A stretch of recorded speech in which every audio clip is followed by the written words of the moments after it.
बच्चा को इंसाफ दिलवा दीजिए, बस और कुछ नहीं चाहिए।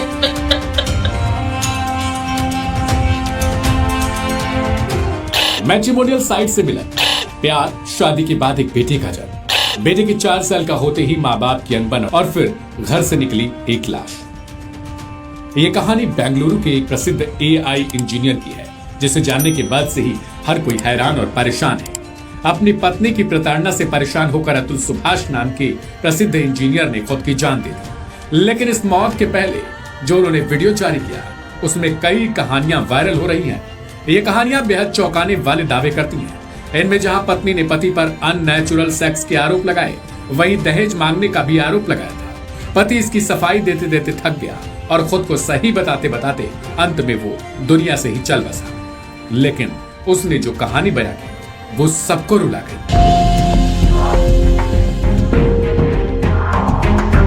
कहानी की शुरुआत होती है यूपी के जौनपुर की निकिता सिंघानिया नाम की एक लड़की से, जिसकी मुलाकात मैट्रिमोनियल साइट के सहारे बिहार के अतुल सुभाष नाम के युवक से हुई। दोनों ने शादी की और महज कुछ ही सालों में दोनों को एक बेटा हुआ। साल दर साल बढ़ने के बीच ही दोनों में अनबन शुरू हो गई और साल 2024 आते आते अतुल ने पत्नी निकिता से परेशान होकर अलग होने का फैसला लिया। लेकिन आरोप है कि पत्नी ने अपने मेंटेनेंस के नाम पर पैसे ऐंठने शुरू कर दिए थे।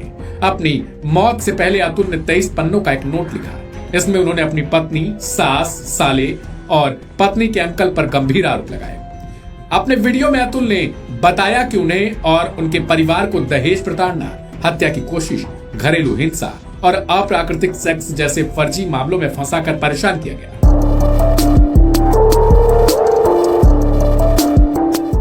पत्नी को अतुल हर महीने 40,000 रुपए मेंटेनेंस के नाम पर देते थे और अपने बच्चे के भरण पोषण के लिए देते थे।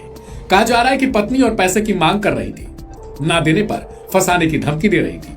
अतुल चाहता था कि उसका बेटा उसके पास रहे, लेकिन वो मजबूर था। जौनपुर के एक स्थानीय अदालत में यह मामला चल रहा था। अतुल ने अपने वीडियो में बताया कि सुलह के नाम पर 2 से 3 करोड़ रुपए की रकम मांगी गई।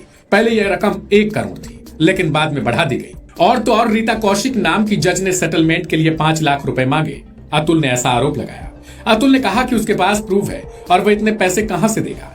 जवाब जज की तरफ से मिला कि फिर कोर्ट के चक्कर काटो और पूरा परिवार काटेगा। इसका एक मैसेज भी वायरल हो रहा है। अतुल परेशान होकर अपनी जान देने का फैसला लेते हैं तो सास और पत्नी पर आरोप है कि वो हर रोज अतुल से ताने मारकर पूछते थे कि आखिर कब मर रहे हो, मर जाओगे तो पूरी संपत्ति पत्नी की होगी और फिर पूरा परिवार कोर्ट के चक्कर काटेगा। हालांकि अतुल के वकील ने जज के पैसे मांगने वाले बयान से किनारा कर लिया। नहीं, देखिए, न्यायालय पे अगर उन्होंने ऐसी कोई चीज कही है तो वह गलत है। न्यायालय में बहुत से मामले आते हैं और न्यायालयों में, हमारे जौनपुर जिले में न्यायालय हमारी ओवरबर्डन है, बहुत काम है।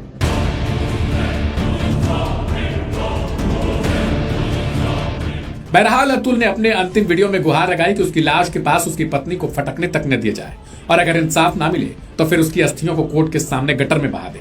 अतुल ने अपने अंतिम वीडियो में कहा कि उसके बेटे के लिए उन्होंने कुछ रखा है और बेटे से गुजारिश की कि वो उसे साल 2038 में ही खोलकर पढ़े।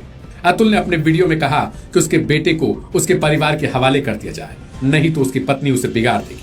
अतुल ने अपने अंतिम वीडियो में महिलाओं द्वारा कानून के मिसयूज का मुद्दा उठाया, जिसे लेकर अब सोशल मीडिया प्लेटफॉर्म पर खूब बहस भी छिड़ी है। अतुल के माँ बाप का रो रो कर फिलहाल बुरा हाल है। अतुल के पिता प्रधानमंत्री से लेकर राष्ट्रपति तक से कार्रवाई के लिए गुहार लगा रहे हैं। हमारा बेटा हमको कहता था कि पापा हम जाते हैं कोर्ट में तो हमारे पास हमको जो है सो पूरा जस्टिस नहीं मिलता है। हर आदमी हमको जो है सो कानून व्यवस्था के अंतर्गत कोई काम नहीं होता है और ये नियम से चलने वाला, कानून से चलने वाला आदमी था, लेकिन ये कभी भी जो है तो वहाँ की कानून व्यवस्था को एकदम मानता था कि एकदम खत्म है। मार्च के महीना में वो गया था। मार्च के महीना के बाद जब आया ना तो कहा कि पापा वहाँ का जो मीडिएशन का जो जज है, चाहे जो भी लोग है, वकील है, चाहे जज है, जो भी है, वो वहाँ की कानून व्यवस्था जो लॉ है अपने भारत का, उस लॉ से नहीं चलता है। लोग उस लॉ को मानता ही नहीं है। जो ये बता रहा था कि इस धारा में ये लॉ होना चाहिए, तो वो उसको हाई कोर्ट के, सुप्रीम कोर्ट के लॉ को भी नहीं मानता था।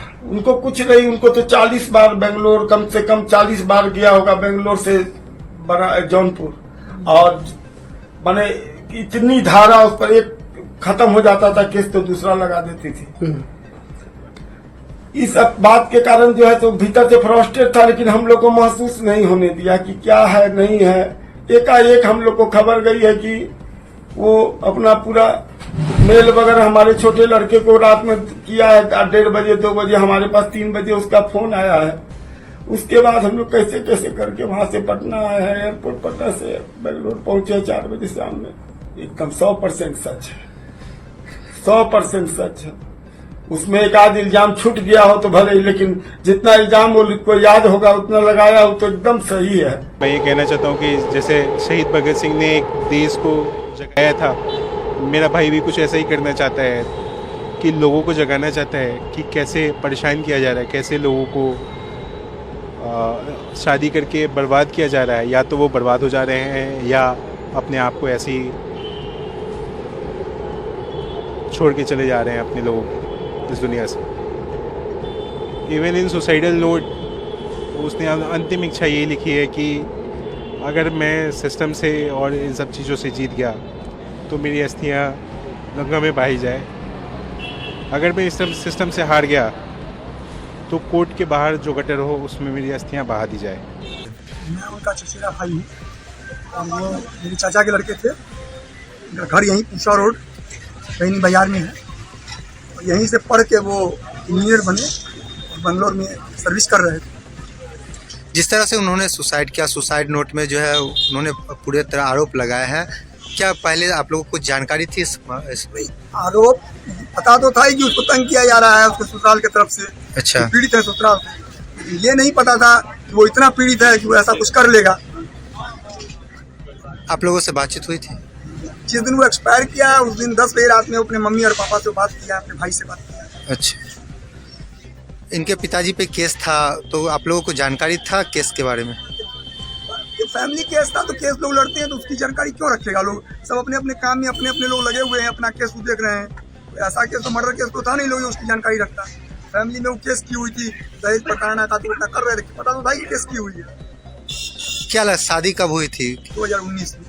मेरे बच्चा को इंसाफ दिलवा दीजिए, बस और कुछ नहीं चाहिए।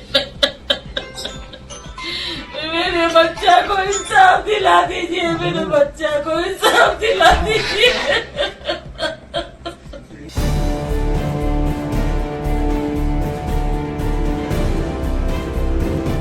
देखना दिलचस्प होता है कि इस कहानी में अतुल के जो आरोप हैं उन पर क्या कोई कार्रवाई होती है या फिर अब किसी अगले व्यक्ति की अतुल बनने तक का इंतजार किया जाता है। इस रिपोर्ट पर आप अपनी प्रतिक्रिया अपने नाम के साथ जरूर दें। अगले वीडियो